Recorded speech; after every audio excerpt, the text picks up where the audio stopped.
Hi అండి.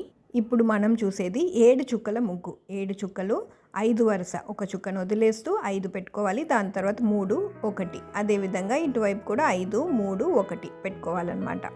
దాని తర్వాత మనం ఒక చిన్న లైన్ వేయాలన్నమాట, స్ట్రైట్ లైన్. ఆ తర్వాత ఈ చుక్కని ఆ చుక్కని కనెక్ట్ చేస్తూ మనం ఒక స్లాంటింగ్ లైన్ లాగా వేయాలి. ఆ తర్వాత ఇప్పుడు మళ్ళీ ఒక చిన్న లైన్ తర్వాత ఒక స్లాంటింగ్ లైన్, మళ్ళీ ఇదే రిపీట్ చేయాలన్నమాట. మనం 4 వైపులు ఇదే రిపీట్ చేస్తూ ఒక స్లాంటింగ్ లైన్, ఒక చిన్న లైన్, ఒక ట్రయాంగిల్ ఫామ్ చేస్తూ మనము స్లాంటింగ్ లైన్స్ వేసుకుంటూ వెళ్ళాలన్నమాట. అన్ని వైపులు ఇలాగా కనెక్ట్ చేయాలి. కనెక్ట్ చేశాక ఇప్పుడు ఈ చుక్క ఉంది కదా, ఈ చుక్కకి పైన ఉండే చుక్కలకి మధ్యలో మనం ఒక స్లాంటింగ్ లైన్ గీయాలన్నమాట. ఇలా స్లాంటింగ్ లైన్ వేయాలి. అదేవిధంగా అటువైపు కూడా మనం ఒక స్లాంటింగ్ లైన్ వేయాలి.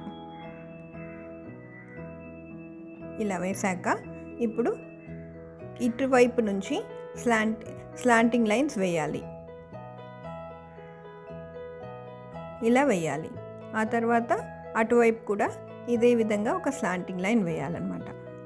ఇప్పుడు మనము ఈ చివరిని ఇట్లా ఒక కర్వ్ లాగా తీసుకొని వెళ్ళి ఆ చివరికి మనం కనెక్ట్ చేస్తామన్నమాట. మధ్య చుక్కని కలుపుతూ మనం ఒక కర్వ్ లాగా వేయాలి. అదేవిధంగా ఇప్పుడు ఇటువైపు కూడా మధ్య చుక్కని కలుపుతూ ఒక కర్వ్ లాగా వేయాలి. సో మనకి మధ్యలో ఒక 8 లాగా ఫామ్ అవుతుందన్నమాట.